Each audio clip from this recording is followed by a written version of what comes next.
Assalamualaikum warahmatullahi wabarakatuh. Di sini kami dari kelompok 4 mata kuliah fikih dengan anggota Nur Laila dengan NIM 203111296. Yang kedua Muhammad Syafi Najib dengan NIM 203111299. Yang terakhir Hanif In'am Ayyashi dengan NIM 203111300 akan mempresentasikan makalah yang berjudul Hukum Taklifi dan Hukum Wad'i. Pengertian hukum taklifi. Hukum taklifi ialah suatu ketentuan yang menuntut mukallaf melakukan atau meninggalkan perbuatan atau berbentuk pilihan untuk melakukan atau tidak melakukan perbuatan. Hukum tahlifi ini terbagi kepada 5 bagian, yaitu ijab atau wajib, nadab atau sunnah, tahrim atau haram, karohah atau makruh, dan ibahah atau mubah.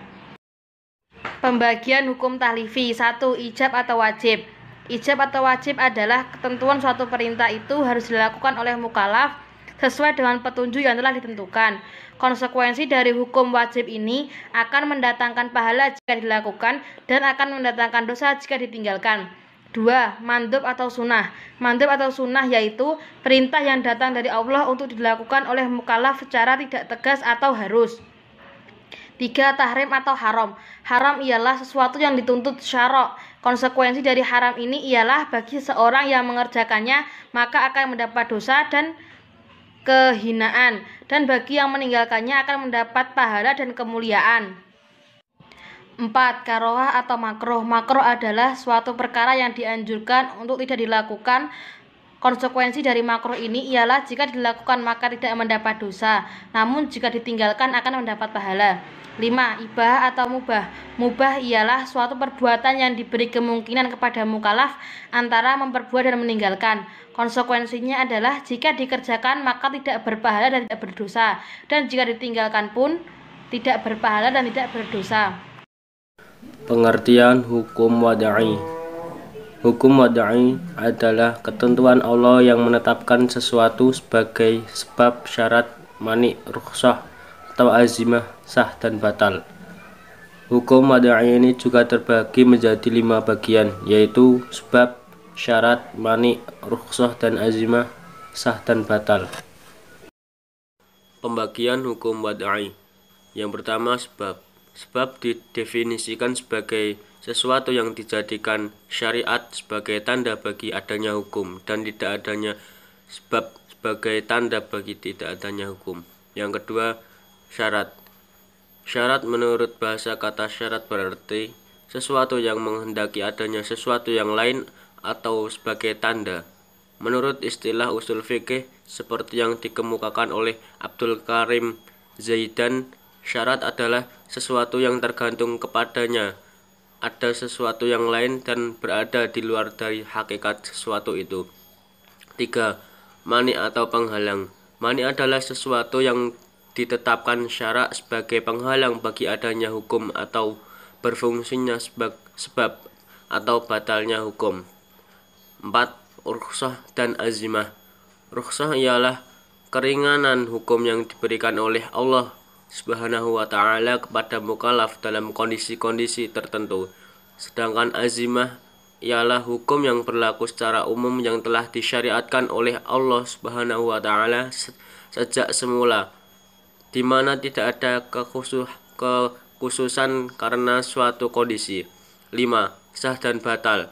Suatu perbuatan dipandang sah apabila sejalan dengan kehendak syara', atau perbuatan mukallaf disebut sah apabila terpenuhi rukun dan syaratnya.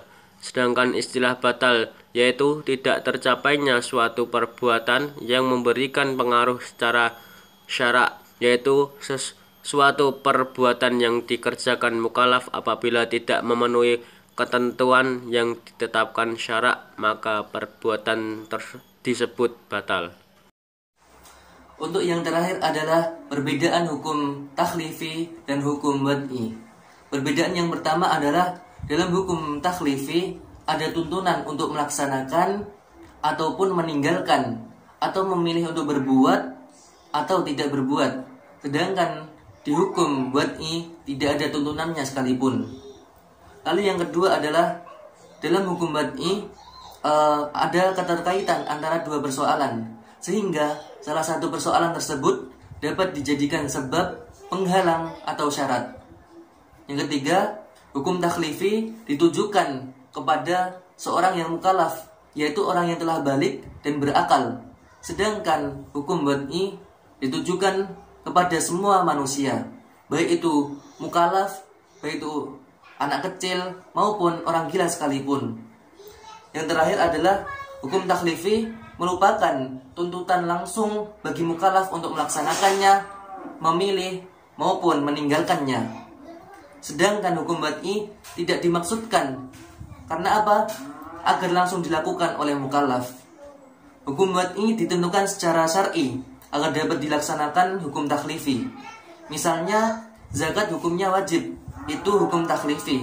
Tetapi kewajiban zakat ini tidak bisa dilaksanakan jika belum mencapai nisabnya.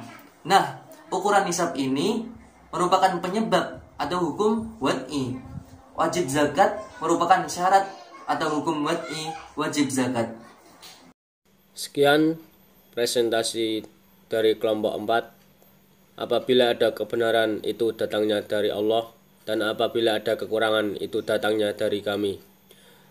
Billahi taufiq wal hidayah. Wassalamualaikum warahmatullahi wabarakatuh.